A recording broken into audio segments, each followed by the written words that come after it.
You're dating someone for about a month, but you haven't yet had sex. You haven't decided to be exclusive, but after they bring it up, you both agree that you're interested in making this a long-term commitment. The other person tells you they want to take it slow, which you agree to. You both agree to focus on this relationship without promising exclusivity.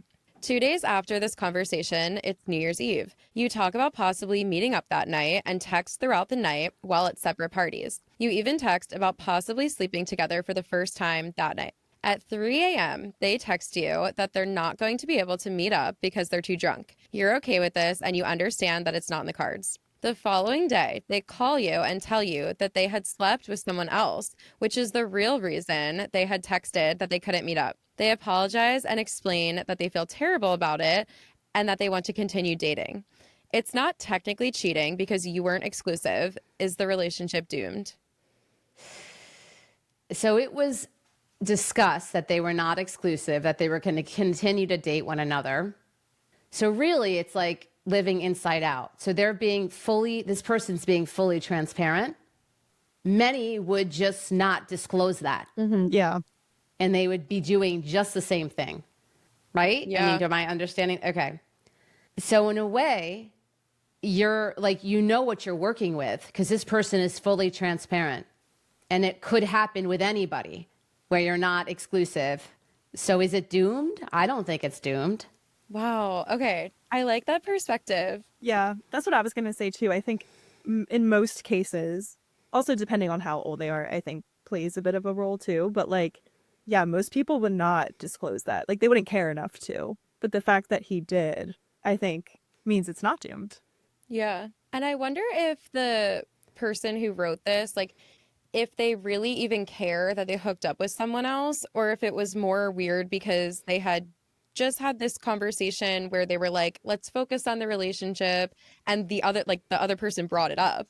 And then the non-exclusivity thing, I kind of just think this is a lesson in if it's gonna upset you if other people or the person you're dating is hooking up with other people, let's just stop dancing around this. Like, we're going to focus on the relationship, but we're not going to be exclusive, but we both see it going somewhere long term. Like, it's all semantics at this point, and I feel like we just need to tell people what we want. And if they don't want the same thing, see, that's the thing though, then it comes to the point where it's like, if they don't want the same thing, you've only been dating for a month and you haven't had sex yet. So should you just write someone off who's like, I don't want the label just yet. I need to take it slow. Yeah. I don't know.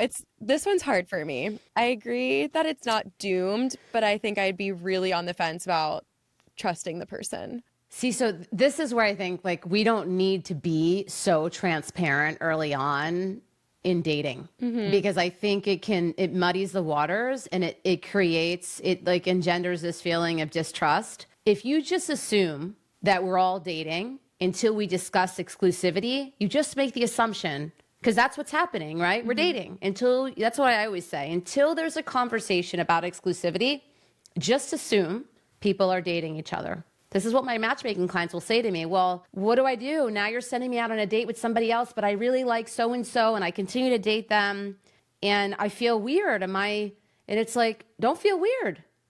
Just assume this is what I tell everybody, right? And then they're like, okay. I don't think it's helpful to be that transparent and share so much detail. I think it makes us feel jealous. It makes us feel threatened. At the core, most of us are afraid to be left and abandoned. It brings up all of that like wiring that's within all of us, regardless of our background. Yeah. Oh, that's such a good point. Looking at it with all the points that you just made in mind, the person really didn't do anything wrong. They never promised you exclusivity. They never promised you they were going to date you and not date anyone else.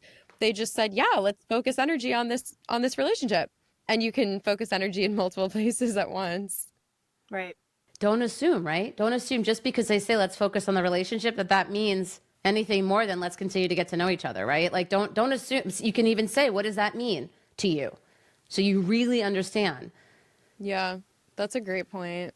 I think what would make me not more weary, but another red flag is just the fact that they texted the person and said, I can't meet up because I'm too drunk. And then admitted later that that was a lie, but also at the same time, how Dr. Frankie said, you kind of just know what you're getting with this person. Maybe that's a good thing because a lot of people probably wouldn't be that transparent. So, okay, I think not doomed. Yeah, I don't think they're doomed. It really depends on the person, how they're experiencing what's unfolding before them. Some people may be like, depending on their constitution, may be like, you know what? Now I know what I'm working with. I appreciate it. And most people would have just lied, but I'm, so I'm just going to keep leaning into this because I feel like I'm okay. Like it's not totally throwing me off. I'm not getting dysregulated. I'm not going into a panic attack, right? It's not causing me to feel bad. Mm-hmm. Another person, it could cause them to feel really bad. Then that's probably not, maybe it's not the right person to be with, Yeah. Love that. I feel like that was a conversation that kind of opened my mind a little bit because I think if one of my close friends came to me and explained this situation, I might be like, oh, who cares? Dump him. But it's like, maybe we don't have to be that quick to drop people. And it's so early. Yeah. Because then at the same time, I think if my friend said all the details, except I was the one that hooked up with somebody else, should I like end it because now I'm not loyal? I would be like, no, you didn't promise exclusivity. You didn't make any promises to them. Yep. And we are way too quick to reject people. This is like, it feels like a reject culture. Just this idea that there are endless options out there for us. And, no need to spend too much time on this person because I see one red flag. Wow. I think it's hurting us. Yeah. Definitely.